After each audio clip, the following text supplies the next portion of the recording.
Bienvenue dans ce format court. Aujourd'hui, on parle de suite géométrique. Alors, qu'est-ce qu'une suite géométrique? C'est une suite qui est définie de la manière suivante. Pour passer d'un terme à l'autre, il vous suffit de multiplier par le même nombre. Toujours le même nombre. Ce nombre, on le note Q et on l'appelle la raison.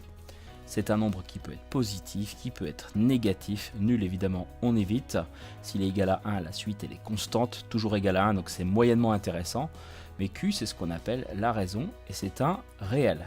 A priori, je vais mettre quand même non nul. Et donc, comment on la définit? De deux manières, bien sûr. Par récurrence, déjà, il nous faut un premier terme. Et puis après, pour obtenir un terme quelconque, il suffit de prendre le précédent et de multiplier par justement cette raison. Donc un exemple de suite géométrique, c'est par exemple un plus 1 égale 3 fois un.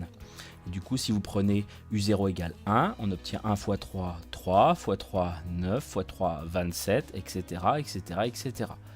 Donc ça, c'est la définition par récurrence. Et il y a une définition explicite qu'il est plutôt facile d'obtenir de proche en proche, puisque u1 est égal à q fois u0, et que u2 est égal à q fois u1. On remplace u1 par q fois u0, et on voit que les raisons s'empilent par multiplication. Donc en fait, on obtient des formules par puissance. Donc la formule explicite, ça va être un égale u0 multiplié par Q un certain nombre de fois, et ce certain nombre c'est puissance n. Ça c'est si vous partez du premier terme. Si par hasard vous ne partez pas du premier, mais que vous partez par exemple, de U0, mais que vous partez de U1, en fait on va faire un saut de moins, donc Q puissance n-1. Si vous partez de U2, vous allez avoir UN égale U2 multiplié par Q puissance n-2. Et donc on a la formule suivante, en fait, UN c'est UR par exemple, multiplié par Q puissance n-r. U5 c'est U2 multiplié par Q puissance 5-2, 3. Normal, entre U5 et U2, il y a 3 flèches. Donc ça, c'est la définition explicite. Là, c'est la définition par récurrence. Maintenant, comment faire pour prouver qu'une suite est géométrique? Alors, c'est plus simple de montrer qu'une suite n'est pas géométrique. Alors, deux cas de figure. Pour prouver qu'une suite est géométrique, il faut mettre en évidence cette raison Q. Donc, en fait, vous prenez un plus 1, vous le divisez par un, mais pour n'importe quel n. Donc là, je parle de formule. Et si vous arrivez au final à trouver un nombre, et un nombre réel, plus en fonction de n, forcément ce nombre, ce sera la raison, et ce sera géométrique. Donc là, vraiment, formule. Ou alors, autre cas de figure, si vous avez directement une forme que vous reconnaissez, je pense à quoi bien sûr? Je pense à la forme par récurrence, c'est-à-dire que si vous avez un plus 1 égale q fois un, pas de souci, c'est géométrique. Et si vous avez aussi un égale à un certain nombre, u0 multiplié par un autre nombre puissance n, là pas de problème, vous pouvez dire que c'est géométrique, sans problème. Mais autrement, la formule. Et deuxième cas de figure, comment prouver qu'une suite n'est pas géométrique cette fois-ci? Là c'est encore plus simple, on va utiliser un contre-exemple et montrer qu'en fait il n'y a pas de raison. C'est-à-dire que vous allez prendre des exemples, on a besoin par exemple de U0, U1 et U2, et vous allez calculer dans un premier temps U2 divisé par U1, vous allez trouver un nombre, vous allez calculer plutôt U1 divisé par U0, si vous trouvez que ce sont des nombres qui sont différents, en fait il n'y a pas de raison, il n'y en a pas. Donc contre-exemple.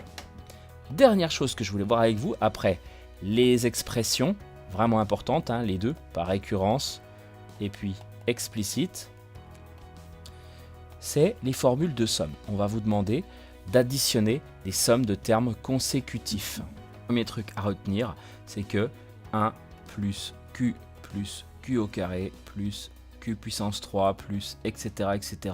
jusqu'à q puissance n, ça c'est égal à 1 moins q puissance n plus 1 sur 1 moins q. Donc première formule à retenir, et en fait elle est surtout utilisée quand on doit calculer la somme Sn des n premiers termes d'une suite géométrique, genre U0 plus U1 plus U2 plus jusqu'à UN.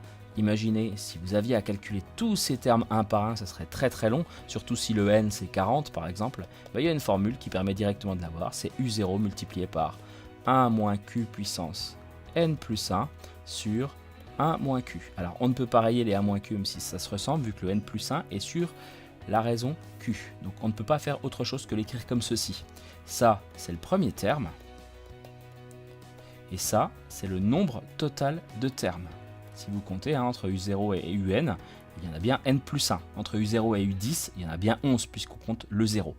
Donc si jamais vous aviez à faire la somme de U1 à UN, ici on mettrait U1 et 1 moins Q puissance nombre de termes, ça ferait N dans ce cas-là. Donc ça, c'est vraiment important. Alors, en résumé, déjà, la formule par récurrence, UN plus 1 égale Q fois UN, Q c'est la raison. La formule explicite, UN c'est U0 fois Q puissance N. Comment faire pour prouver qu'une suite est géométrique quand on ne le sait pas dès le début? Eh bien, on utilise une formule, UN plus 1 divisé par UN, on calcule et normalement à la fin ça va donner un nombre, ce nombre c'est la raison.